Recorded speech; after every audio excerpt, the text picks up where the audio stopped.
Matthieu chapitre 2.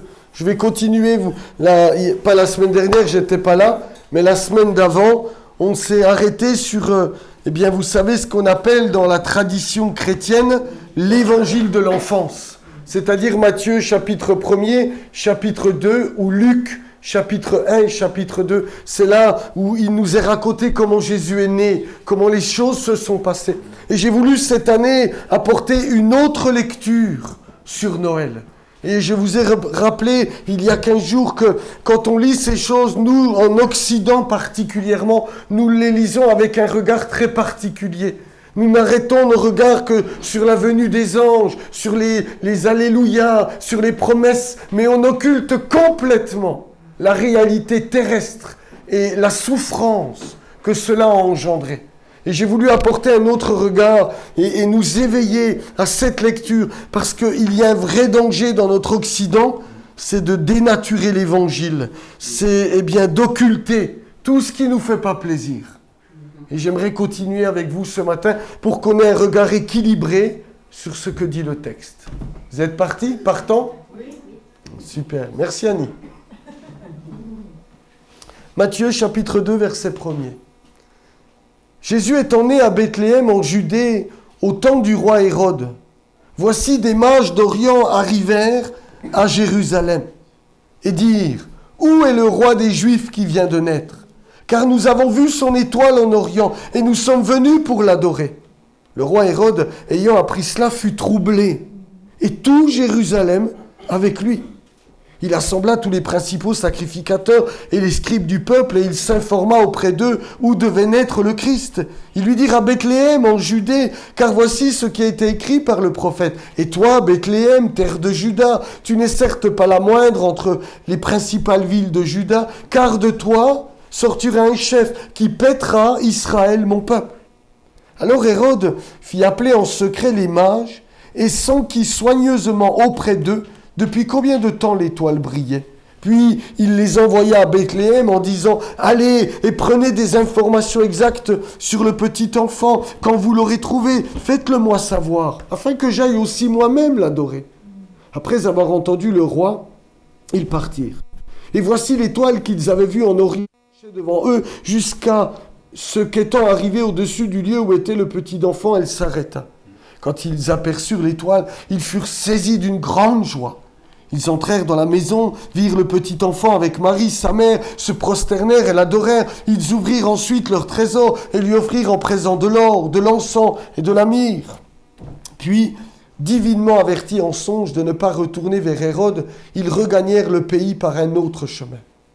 Lorsqu'ils furent partis, voici, un ange du Seigneur apparut en songe à Joseph et dit « Lève-toi, prends le petit enfant et sa mère, fuis en Égypte et reste-y, jusqu'à ce que je te parle, car Hérode cherchera le petit enfant pour le faire périr. » Joseph se leva, prit de nuit le petit enfant et sa mère, se retira en Égypte. Il y resta jusqu'à la mort d'Hérode, afin que s'accomplisse ce que le Seigneur avait annoncé par le prophète. « J'ai appelé mon fils hors d'Égypte. » Alors Hérode, voyant qu'il avait été joué par les mages, se mit dans une grande colère. Et il envoya tuer tous les enfants de 2 ans et en dessous qui étaient à Bethléem et dans tout son territoire, selon la date dont il s'était soigneusement enquis auprès des mages.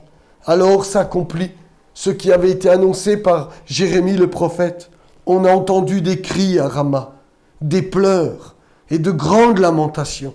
Rachel pleure ses enfants et elle n'a pas voulu être consolée parce qu'ils ne sont plus. Amen et Amen. Vous l'aurez compris que, au-delà de la belle étoile qui brille, au-delà des alléluia, il y a une réalité qui, j'ai envie de dire, transcende tout ça. C'est les larmes de Rachel. C'est la fuite en Égypte. C'est la grande colère. Et c'est le trouble qu'il y eut dans le palais d'Hérode et dans tout Jérusalem. Et c'est avec cette lecture-là que je veux m'arrêter ce matin avec vous. Le récit fait suite au passage que nous avons lu la dernière fois. Voici de quelle manière arriva la naissance de Jésus. Où, Joseph a voulu rompre secrètement avec Marie parce qu'elle était enceinte par la vertu du Saint-Esprit. Et je vous partageais qu'il y avait là toute une opprobre que Marie a dû accepter. Il a fallu annoncer à sa famille, il a fallu annoncer à Joseph qu'elle était enceinte par la vertu du Saint-Esprit. Qui allait la croire ? Qui allait croire de telles choses? Si aujourd'hui n'importe qui d'entre nous, les frères, mariés, notre épouse vient nous voir en nous disant, tu sais, je viens d'enfanter le nouveau Messie par le Saint-Esprit. Comment on réagirait? Et Joseph, ne voulant pas la diffamer, parce que selon la Torah, elle devait être lapidée, a voulu rompre secrètement. Et je vous disais, il y a toute l'opprobre que cette femme a voulu, a dû porter. Mais cette fois-ci, Matthieu nous apprend que des mages d'Orient vont arriver à Jérusalem et ils vont demander où le roi des Juifs vient de naître. Et ils sont venus pour l'adorer. Et cela jeta un grand trouble dans tout le palais d'Hérode. Nous l'avons lu au verset 3. Le roi Hérode, ayant appris cela, fut troublé et tout Jérusalem avec lui. Toute la ville de Jérusalem est troublée. Comment ça? Le roi des Juifs est né. Ils sont venus de Babylone certainement pour l'adorer. Et le trouble va se transformer en une grande colère quand les mages vont être avertis de ne pas revenir vers Hérode. Et il est dit au verset 16, il va se mettre dans une grande colère. Et cette grande colère va entraîner le meurtre de dizaines, voire peut-être de centaines d'enfants totalement innocents, de moins de 2 ans. Je dis centaines parce qu'il n'a pas fait tuer seulement ceux de Bethléem, qui était un village, mais il est dit dans tout son territoire. C'est-à-dire il régnait sur toute la Judée. Il avait un territoire conséquent, Hérode, que Rome lui avait confié. Alors certainement des centaines, j'ose pas dire des milliers. Des familles innocentes ont payé cher la venue du Messie. Vous en conviendrez avec moi. C'est pas comme ça qu'on l'attendait. C'est pas de cette manière qu'on s'était imaginé que le roi allait naître dans le monde. C'est pas comme ça qu'on annonce Noël. Nous, en Occident, vous avez remarqué, on focalise sur l'étoile. Ce qui est vrai, le texte parle de ces choses. Mais nous avons fait des milliers, ce qui n'est pas mauvais en soi, comprenez-moi bien. Des milliers de scénettes sur l'étoile de Noël. C'est focalisé sur l'étoile. Mais la Bible parle de trouble, de grande colère, de larmes, de sang. Un peuple meurtri par la folie d'un roi tellement égocentrique. Seigneur, c'est comme ça que les choses se sont déroulées quand tu entres dans le monde. Vous ne trouvez pas, quand on réfléchit à ça, frères et sœurs, c'est quand même une drôle de bonne nouvelle? Vous êtes d'accord avec moi? C'est pas vraiment ce que nous, on attendait de Noël. Et c'est pas vraiment ce que nous prêchons sur Noël. Et pourtant, Matthieu ne cache pas l'histoire et ne nous cache pas que l'évangile est né dans les larmes et dans le sang. Pour nous qui vivons en Occident, frères et sœurs, je vous l'ai déjà dit, je répète un petit peu pour ceux qui n'étaient pas là, c'est presque devenu impossible de prêcher cet évangile-là. Il y a un tel contraste entre ce que nous venons de lire, entre ce que certains frères et sœurs dans le monde vivent et ce que nous vivons. C'est quasiment devenu impossible. Si tu commences à prêcher ces choses, on va te traiter de fou. On va te traiter de légaliste. Aujourd'hui, en Occident, on arrive à un tel point, frères et sœurs, que le simple fait de prêcher l'obéissance à la parole de Dieu te fait taxer de légaliste. C'est quand même terrible. Et pourtant, la Bible ne nous cache pas que ces choses se sont produites. Et nous allons faire un long parcours dans le livre des Actes, et vous verrez que ce fut le lot de tous les apôtres et de tous les disciples de Christ. Mais le problème de l'Occident, frères et sœurs, c'est qu'il est devenu esclave du confort et de la vie facile. Les idéaux de la belle vie véhiculés par notre société sont tellement incrustés dans notre manière de penser et de vivre que lorsque nous lisons les Écritures, de manière inconsciente, nous occultons toute cette part dans la parole de Dieu. Nous ne nous focalisons que sur la joie et sur l'étoile. Mais nous oublions les larmes, nous oublions le sang, nous oublions la colère et nous oublions le trouble. Nous oublions l'opprobre. On est incapable de le lire correctement parce que ces idéaux, de la belle vie, de la vie facile et des commodités ont tellement imprégné notre mentalité que notre lecture en est faussée. Et sans une prise de conscience de ce qu'engendre l'Évangile dans la vie, c'est impossible de suivre Christ dans le bon chemin. Et ma part, c'est de nous entraîner, moi, le tout premier, dans le bon chemin. Vous savez, j'arrive au bout de mon mandat quelque part, au milieu de vous. Et la question que je dois me poser, je l'ai partagée jeudi soir avec les frères et sœurs, c'est « Seigneur, qu'est-ce que j'ai laissé? Est-ce que je laisse une église qui ressemble à Jérôme? Ou est-ce que je vous ai inculqué la pensée de Christ? La pensée de l'Évangile? Est-ce que l'église de Porto-Vecchio ressemble davantage au pasteur ou alors est-ce qu'elle ressemble à Jésus-Christ après toutes ces années? Et l'objectif, c'est surtout pas qu'elle ressemble à Jérôme. C'est qu'elle ressemble à Christ. C'est qu'elle ait la pensée de Christ. C'est qu'elle soit semblable à lui, de gloire en gloire, à son image. Sinon le reste, on s'est planté. Et trop souvent, il y a des frères, ils restent des décennies dans une église. Et l'église, elle est à l'image du pasteur. Et vous avez remarqué, même dans notre langage, frères et sœurs, c'est l'église d'un tel. Ah, c'est l'église de Jérôme. Non, c'est l'église de Christ. Vous êtes d'accord avec moi? Et je veux m'évertuer jusqu'au bout à inculquer, à nous enseigner, à nous instruire. Et je me mets dedans ce qu'est la pensée de Christ.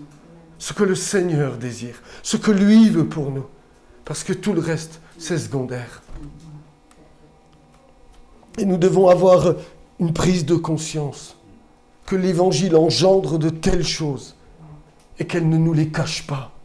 Et Matthieu n'a pas voulu nous cacher que dès le départ, à peine ce petit enfant était né, qu'il y a une armée de ténèbres qui s'est levée. On a voulu le faire mourir, lui-même a dû fuir. On ne réalise pas ce que ça représente pour Joseph. Il est charpentier, il a sa femme et avec lui, et ils habitent un beau petit village. Peut-être qu'ils ont tout préparé pour la venue du petit. Ils l'ont à peine mis dans le landau qu'il a fallu fuir en Égypte, dans une terre où on adore des dizaines et des dizaines d'idoles, où la Torah n'est pas mentionnée. C'est l'Égypte, frères et sœurs, où ils ont dû fuir. Seigneur, si on avait su. Pourquoi tu n'as pas choisi la voisine? C'est peut-être dit Marie. Ça aurait été plus simple pour elle. Vous êtes d'accord avec moi? Mais pour nous, frères et sœurs, il nous faut faire une lecture juste de tout ça. Et je répète ce que je viens de vous dire. L'Occident est devenu adorateur du « je me sens bien ». Parce que je réfléchis depuis des semaines à tout ça. Nous sommes des adorateurs du « il faut que je me sente bien ». Il faut que mes sentiments soient toujours au top. Il faut que ma vie soit sans problème. Et surtout pas de contrariété.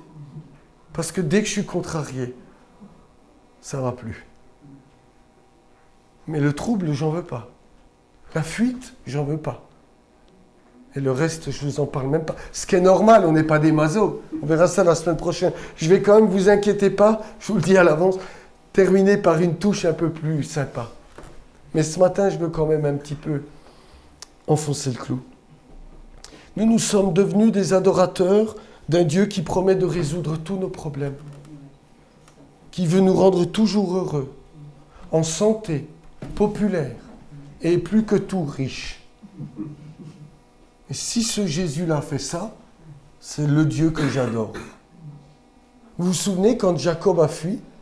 Il a dû fuir et il lui a dit « Si tu me ramènes, si tu pourvois mes besoins, si tu t'occupes de moi, si tu me gardes, eh bien alors tu seras mon Dieu. » Nous, c'est cet état d'esprit qui nous caractérise. Si tu fais ci, si tu me donnes un bon travail, si tu prends bien soin de moi, si je suis toujours ensemble, alors peut-être que je t'offrirai ma dîme le dimanche matin. Mais peut-être. En dessous de 4000, Seigneur, t'as rien. J'exagère un peu. Hein. Je vous pousse un peu dans les retranchements. Mais si ce monde cherche un tel Dieu, l'évangile que moi je lis, eh bien, demande des disciples qui passent Christ et son royaume en priorité, devant le confort, devant l'aisance et devant la facilité. L'évangile que je lis est tellement différent. Et les apôtres et les disciples qui ont suivi Christ dans les évangiles est tellement différent. Regardez avec moi au chapitre 10 de Matthieu, quand il va envoyer ses disciples. Regardez ce qu'il déclare, ce qu'il dit, ce qu'il demande, ce qu'il réclame de ses apôtres et de ses disciples. Regardez Matthieu 10 au verset 16 à 22. Il dit ceci, « Voici, je vous envoie comme des brebis au milieu des loups. Soyez donc prudents comme les serpents et simples comme les colombes. Mettez-vous en garde contre les hommes. Ils vous livreront aux tribunaux. Ils vous battront de verges dans leurs synagogues. Vous serez menés à cause de moi devant les gouverneurs et devant les rois pour servir de témoignage à eux et aux païens. Mais quand on vous livrera, ne vous inquiétez ni de la manière dont vous parlerez, ni de ce que vous direz. Ce que vous aurez à dire vous sera donné. À l'heure même, ce n'est pas vous qui parlerez, c'est l'Esprit de votre Père qui parlera en vous. Le frère livrera son frère à la mort, le père son enfant. Les enfants se soulèveront contre leurs parents et les feront mourir. Vous serez haïs de tous à cause de mon nom, mais celui qui persévérera jusqu'à la fin sera sauvé. Je lis le verset 25. Il suffit aux disciples d'être traités comme son maître et aux serviteurs comme son Seigneur. S'ils ont appelé le maître de la maison Belzébul, à combien plus forte raison appelleront-ils ainsi les gens de sa maison? Je vais directement au verset 34. Ne croyez pas que je sois venu apporter la paix sur la terre. Je ne suis pas venu apporter la paix, mais l'épée. Car je suis venu mettre la division entre l'homme et son père, entre la fille et sa mère, entre la belle-fille et sa belle-mère. Et l'homme aura pour ennemi les gens de sa maison. Celui qui aime son père ou sa mère plus que moi n'est pas digne de moi. Et celui qui aime son fils ou sa fille plus que moi n'est pas digne de moi. Celui qui ne prend pas sa croix et ne me suit pas n'est pas digne de moi. Celui qui conservera sa vie la perdra. Et celui qui perdra sa vie à cause de moi la retrouvera. Quel programme! Le Seigneur envoie ses disciples dans la moisson. Juste avant, au chapitre 9, il va dire, mais il y a peu d'ouvriers. Priez le maître de la moisson d'envoyer des ouvriers dans la moisson. Et tout de suite après, il appelle ses 12 et puis il va les envoyer. Et voici ce qu'il va leur dire, ce que nous venons de lire. Des brebis au milieu des loups, battus, emprisonnés, devant les tribunaux, haïs de tous. Ils seront, décriés comme il a été décrié par le prince des démons. Et il ajoutera en disant, mais ne croyez surtout pas que je suis venu apporter la paix, mais l'épée. Seigneur, ça c'est pas l'évangile qui nous plaît. Et moi je réalise, frères et sœurs, que nous sommes tellement assiégés par des critères tellement opposés que nous sommes capables de lire ces choses, de dire amen à ces choses, mais de vivre tout le contraire de ces choses-là. Ça s'appelle la dichotomie. Il y a un grand écart entre ce que je dis, ce que je proclame ou ce que je chante et ce que je fais. Et je crois que c'est le mal le plus grand qui a gagné l'Église d'Occident. Nous avons tous les belles paroles. On dit tous amen aux prédications. On est capable d'en écouter 5, 6 par semaine avec les réseaux sociaux. Et de dire oui et amen à tout ce qu'on entend. De dire prêche, pasteur, c'est la vérité. Mais dès que j'ai passé la porte, ça s'évapore comme la vapeur au-dessus d'une casserole. Et j'ai tout oublié et je fais tout le contraire. Et quand je vous dis ça, je me parle à moi le premier. Je me dis, Seigneur, il y a quand même un gros problème dans ma marche avec toi.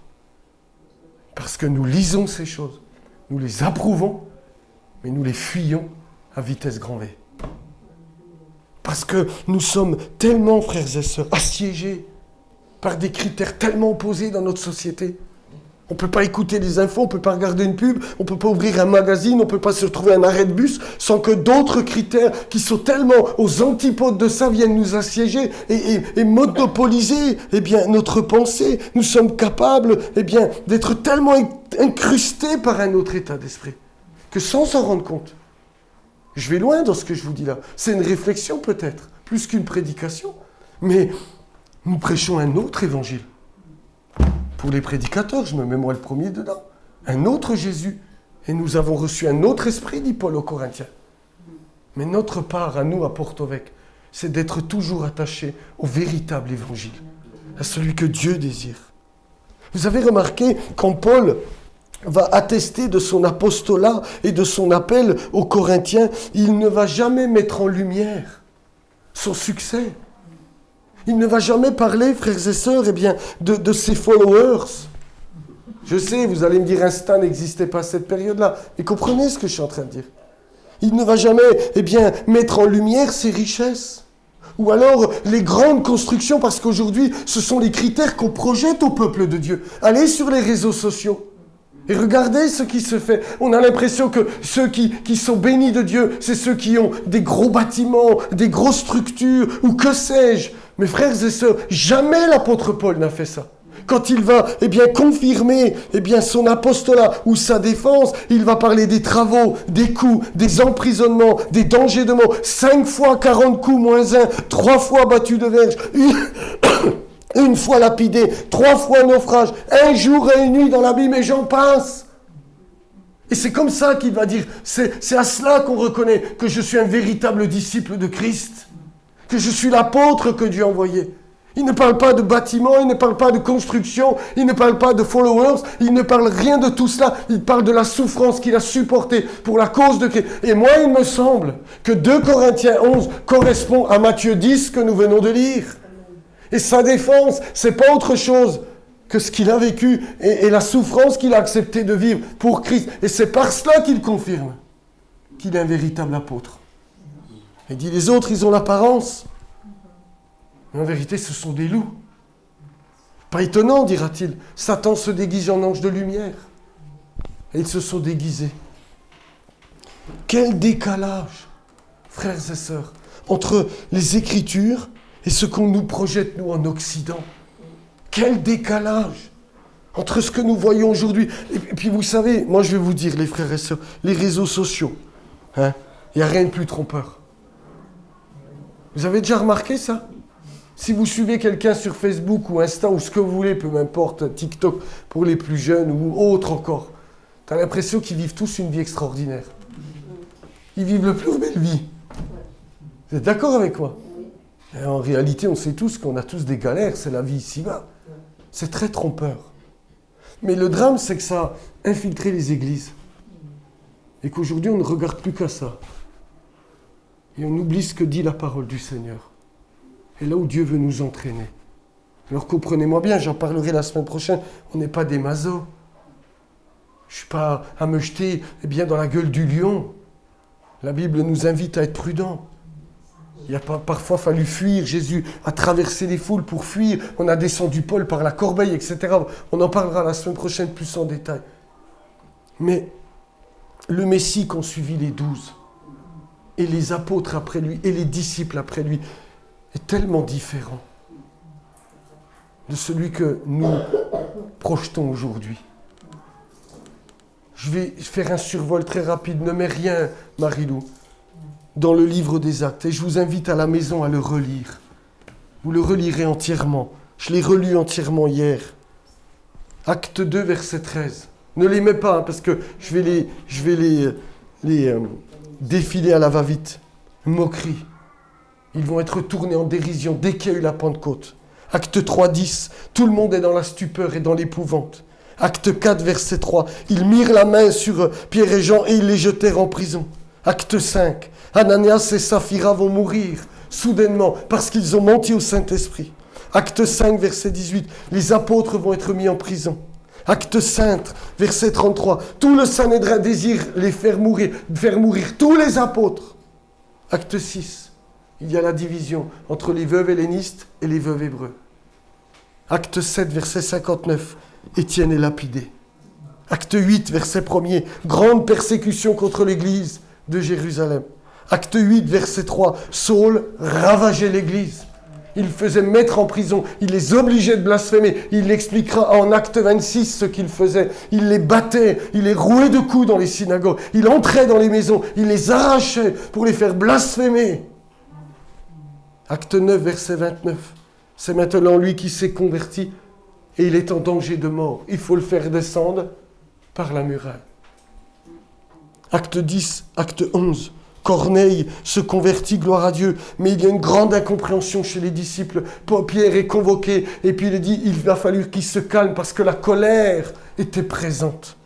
Acte 12, versets 1 à 2, Hérode maltraite quelques-uns des membres de l'Église et fait mourir par l'épée Jacques. Acte 12, verset 3, Pierre est jeté en prison. Acte 13, verset 8, Élymas s'oppose fortement à Paul et Barnabas à Chypre. Acte 13, verset 50, une persécution contre Paul et Barnabas. Acte 14, verset 5, outrage et tentative de lapidation. Chapitre 14, verset 19, Paul est lapidé, comme laissé pour mort. Les disciples l'entourent, vous connaissez ces passages. Acte 15, verset 2, une vive discussion avec les pharisiens. Il a fallu qu'ils convoquent tout le monde à Jérusalem. Acte 15, toujours verset 39, Paul et Barnabas sont obligés de se séparer. Il y a une vive dissension entre eux. Acte 16, verset 22, les vêtements de Paul et Silas sont arrachés, ils sont battus de verges et jetés dans une prison. Acte 17, attroupement et agitation. Jason et quelques frères passent au tribunal. Acte 17, verset 24, Paul est obligé de fuir. Au verset 32, toujours du chapitre 17, il y a les moqueries à Athènes. J'en arrive au chapitre 18, verset 12, Paul est au tribunal à Corinthe. Verset 17, Sosthène est battu devant le tribunal. Au chapitre 19, verset 9, il est décrié. Et la voix du Seigneur est décriée. Verset 23, toujours du chapitre 19, il y a un grand trouble dans la ville. Verset 29, toute la ville fut dans la confusion.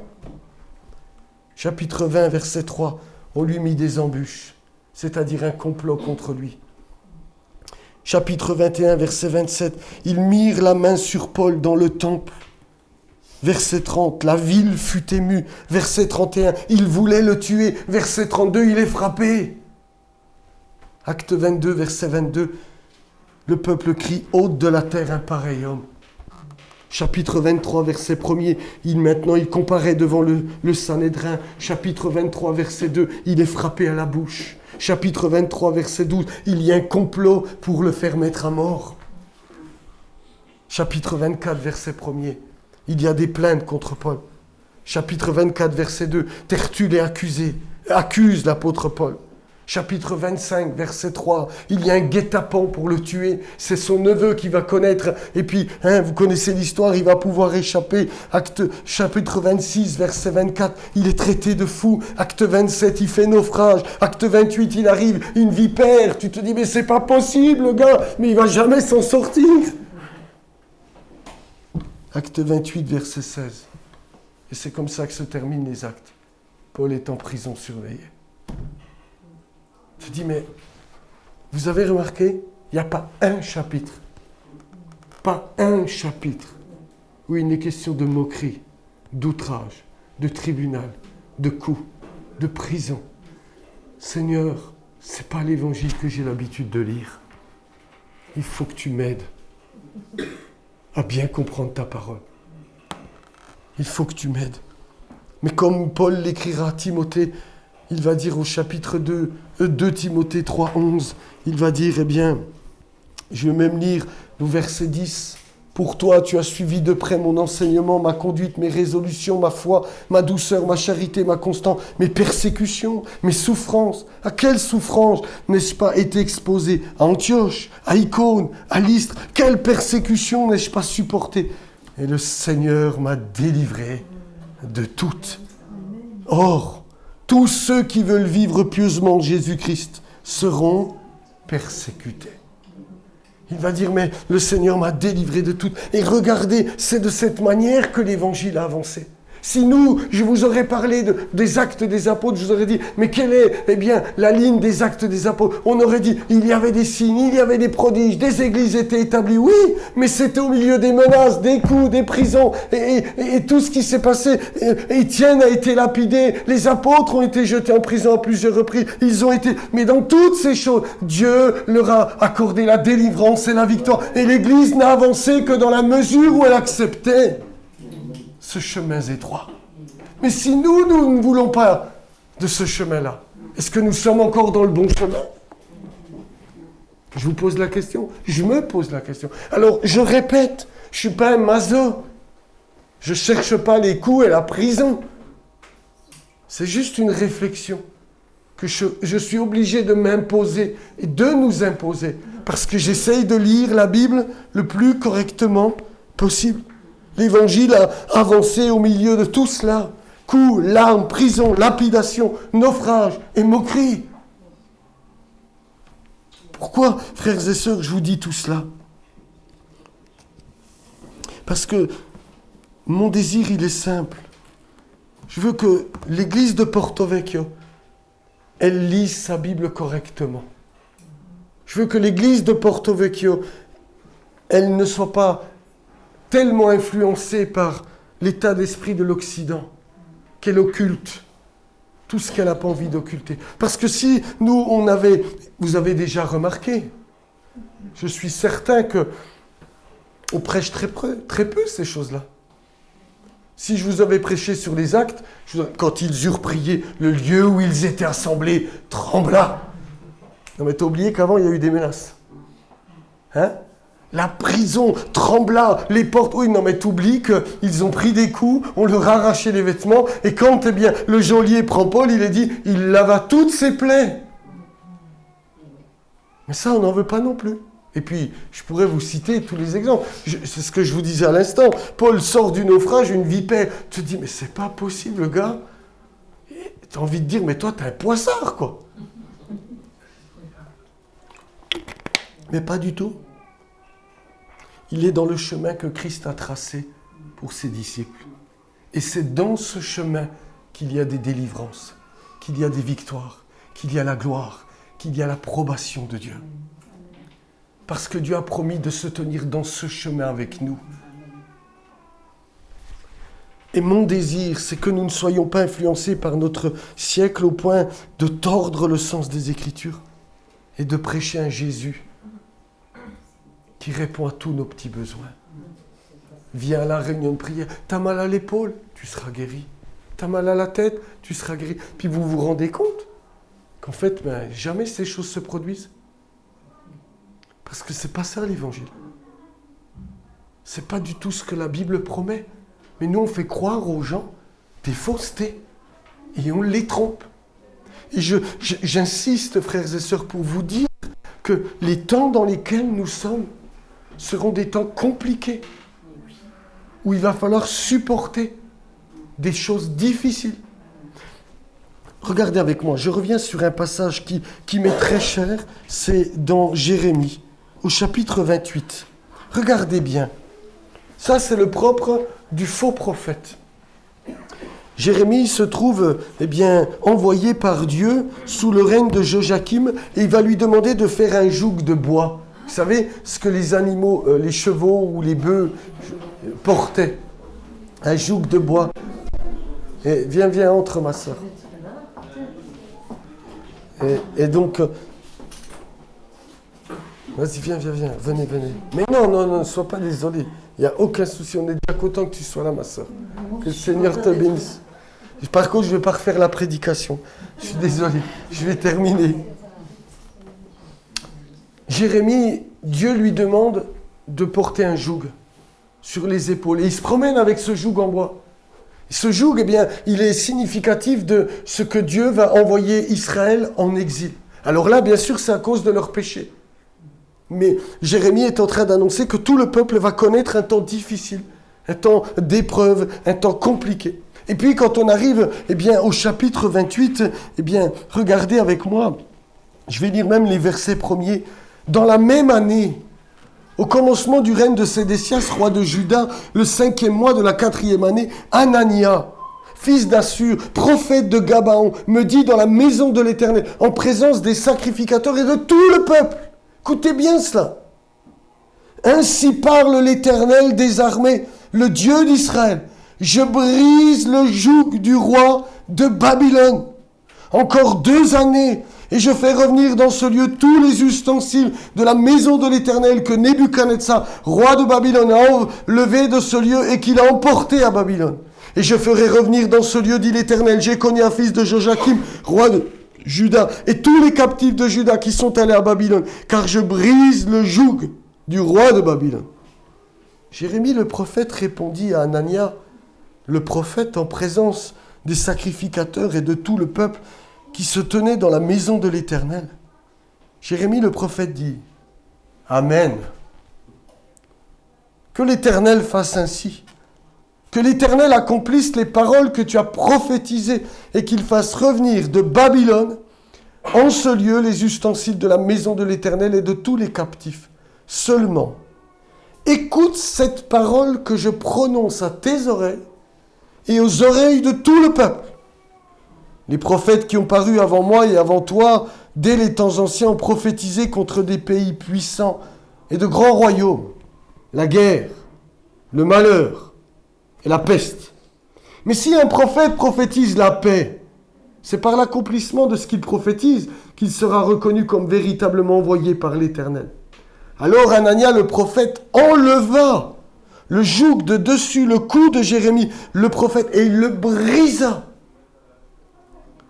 Et Anania dit en présence de tout le peuple, « Ainsi parle l'Éternel, c'est ainsi que dans 2 années, je briserai de dessus le cou de toutes les nations, le joug de Nebuchadnezzar, roi de Babylone. » Et Jérémie le prophète s'en alla. Mais écoutez la suite. Vous avez compris. Jérémie a un joug. Un autre prophète vient. Non, vous inquiétez pas. Dans 2 ans, tout est réglé. Il prend même le joug, il le casse en 2. C'est fini. Plus de problème. La paix. Et Jérémie va avoir l'audace de dire, émette. Vérité. Amen. Prêche, pasteur. Je continue. Verset 12. Après qu'Anania le prophète eut brisé le joug de dessous le cou de Jérémie le prophète, la parole de l'Éternel fut adressée à Jérémie en ces mots. Va et dis à Anania, ainsi parle l'Éternel. Tu as brisé un joug de bois, tu auras à sa place un joug de fer. Car ainsi parle l'Éternel des armées, le Dieu d'Israël. Je mets un joug de fer sur le cou de toutes ces nations pour qu'elles soient asservies à Nebuchadnezzar, roi de Babylone. Et elles lui seront asservies, je lui donne aussi les animaux des champs. Et Jérémie le prophète dit à Anania, le prophète, écoute Anania, l'Éternel ne t'a pas envoyé. Mais écoutez bien ça, écoutez bien ce qu'il va lui dire. Et tu inspires à ce peuple une fausse confiance. C'est pourquoi ainsi parle l'Éternel. Voici, je te chasse de la terre. Tu mourras cette année, car tes paroles sont une révolte contre l'Éternel. Et Anania le prophète mourut cette année-là, dans le 7e mois. Cette parole, pour ma part, elle m'est très chère. Parce qu'on se rend compte qu'Anania, il a inspiré une fausse confiance au peuple. Ne vous inquiétez pas, tout va bien se passer. Pas de problème. Pour vous, ça ne sera que la bénédiction. Vous n'aurez jamais part à la souffrance et aux épreuves. Suivre Christ, c'est un chemin de richesse, de succès, de gloire. Et vous allez vivre des choses extraordinaires. Jérémie dira, tes paroles sont une révolte contre l'Éternel. Et jamais je prendrai ce risque-là.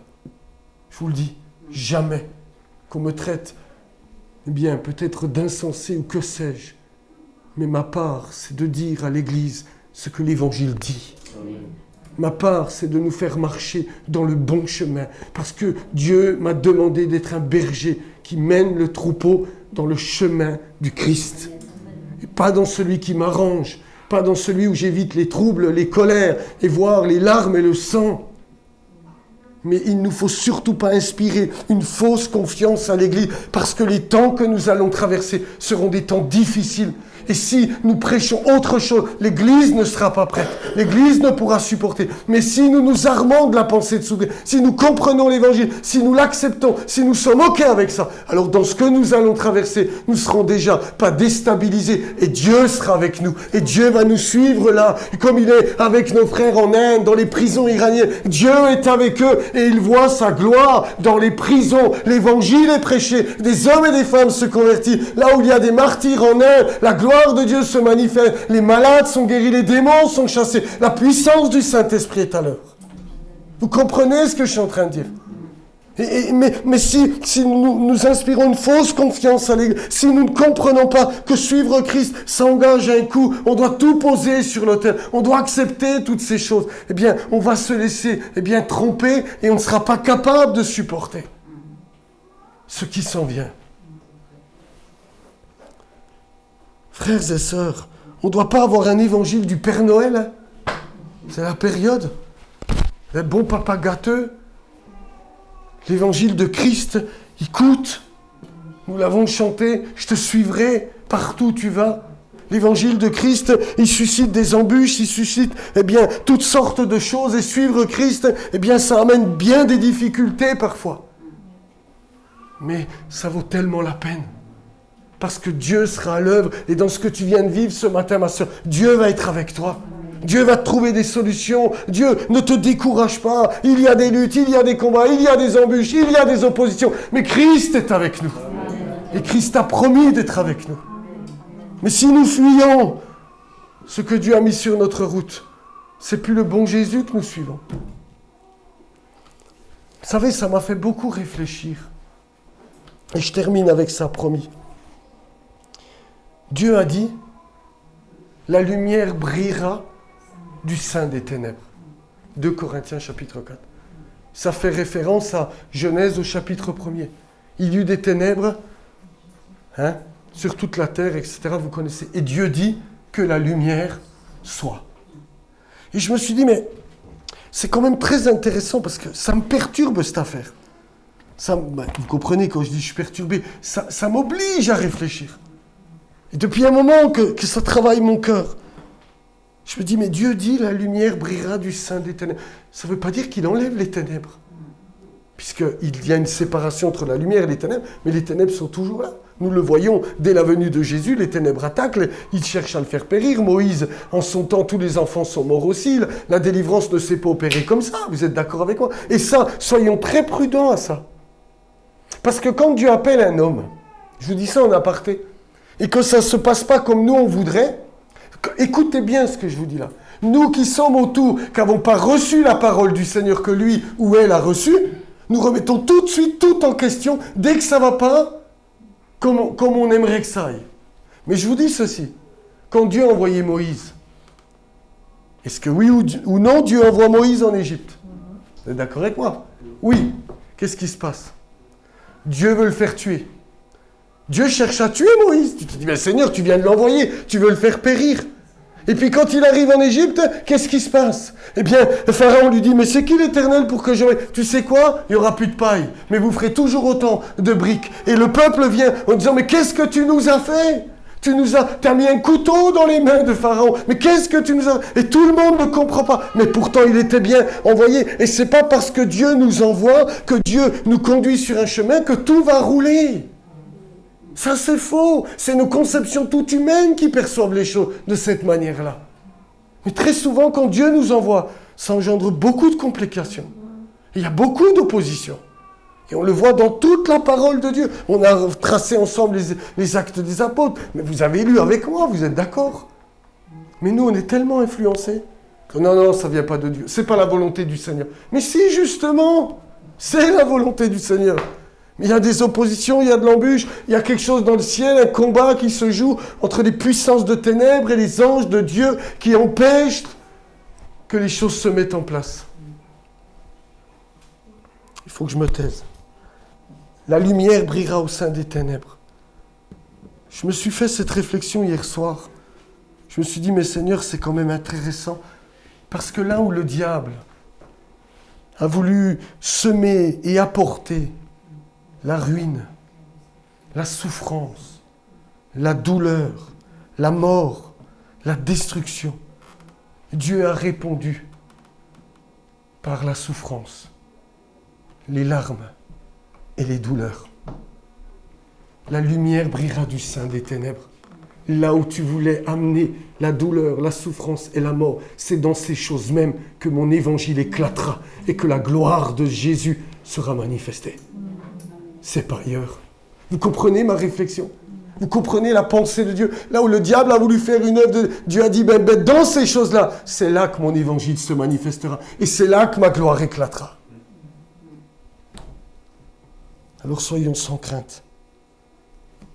Ni la tribulation, ni les angoisses, ni la persécution, ni la faim, ni la nudité, ni le péril, ni l'épée, ni les accidents ne nous sépareront de l'amour de Dieu manifesté en Jésus-Christ. Mais dans toutes ces choses, nous sommes plus que vainqueurs. Mais dans toutes ces choses, nous sommes plus que vainqueurs. Et nous devons bien comprendre quel est le chemin étroit que nous devons emprunter. Alors, nous ne sommes pas des masos, on n'est pas fous, mais quand ces choses sont là, ne les repoussons pas comme étant automatiquement une œuvre du diable, bien que ce en soit une. C'est le chemin que Jésus a tracé pour nous.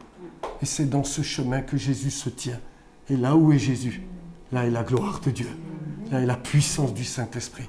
Et là est toute la manifestation de la bienveillance, de la miséricorde et de la délivrance du Seigneur. Amen. Prions. Seigneur, je te rends grâce parce que j'aime la façon dont ta parole m'enseigne. Tu ne nous trompes pas. Tu ne nous caches pas la vérité. Tu nous as annoncé dès le commencement ce que cela serait. Je réalise aujourd'hui, Seigneur, que lorsque tu as dit que la lumière soit, c'est au sein des ténèbres que tu as fait briller ta lumière. Je réalise, Seigneur, que lorsque tu as parlé au diable pour la première fois, tu lui as annoncé sa destruction, mais tu as annoncé que ce sera au prix des souffrances du Messie, un talon blessé. Tu ne nous as pas caché, que Caïn était du malin, il s'est jeté sur son frère, il l'a mis à mort. Et puis je pourrais énumérer toutes les Écritures. Et tout nous parle de cette vérité-là. Mais Seigneur, ton Église aujourd'hui en Occident, elle est tellement contaminée par l'esprit du siècle présent qu'il nous est bien difficile de la lire correctement. Seigneur, nous avons besoin d'un collier pour que nos yeux s'ouvrent à ta parole. Nous avons besoin d'un collier pour que la vérité vienne imprégner nos cœurs et nos pensées et que nous ne trouvions pas étrange quand nous sommes au milieu de la fournaise et que nous comprenions que tu as tracé un chemin, Seigneur, qui nous dépasse. Ce n'est pas celui que nous aimons, ce n'est pas celui que notre chair désire. Mais tu as dit la lumière brillera au sein des ténèbres. Tu as dit que là où le diable voulait amener la mort, la douleur et la souffrance, c'est dans ces choses mêmes que la gloire de Christ serait manifestée. Seigneur, aide-nous à comprendre ta parole. Aide-moi, Seigneur, à la vivre, à être un exemple pour mes frères et sœurs. Je veux être, Seigneur, le premier de cordée. Je veux pas simplement dire de belles choses. Je veux être, Seigneur, à la tête et le modèle de ton Église. Seigneur, je ne suis pas fou, je ne suis pas insensé, Seigneur. Ce n'est pas la souffrance qui me plaît. Mais Seigneur, je te prie de m'aider à marcher dans le bon chemin. Seigneur, s'il te plaît, fais que l'Église de Porto Vecchio soit imprégnée par l'Esprit du Christ. L'Esprit de l'agneau de Dieu, de celui qui s'est sacrifié, de celui qui a été à la croix. Seigneur, que la croix inspire notre marche avec toi. Que la croix inspire nos décisions. Que la croix inspire, Seigneur, le fonctionnement de l'Église de Porto Vecchio. Que la croix inspire chaque foyer. Là où mes sœurs, Seigneur, ont des époux qui ne sont pas, convertis. Donne-leur, Seigneur, d'être des modèles dans ce que toi tu désires, dans ce que toi tu cherches, sans parole, Seigneur, mais par un comportement à la gloire de ton nom. Au milieu peut-être des moqueries, au milieu des oppressions, au milieu peut-être de bien des combats. Donne-leur d'être fortes et de rayonner de ta gloire. Donne-leur d'être forts et de manifester la beauté de Christ. Seigneur, tu vois ce matin ce que notre sœur Michel a traversé. Cette incompréhension, cette perte de contrôle soudain de la voiture. Seigneur, sois avec elle dans cette situation. Manifeste ton soutien, ton secours et que nous soyons à ses côtés. Qu'il en soit de même pour tous ceux qui souffrent dans l'Église.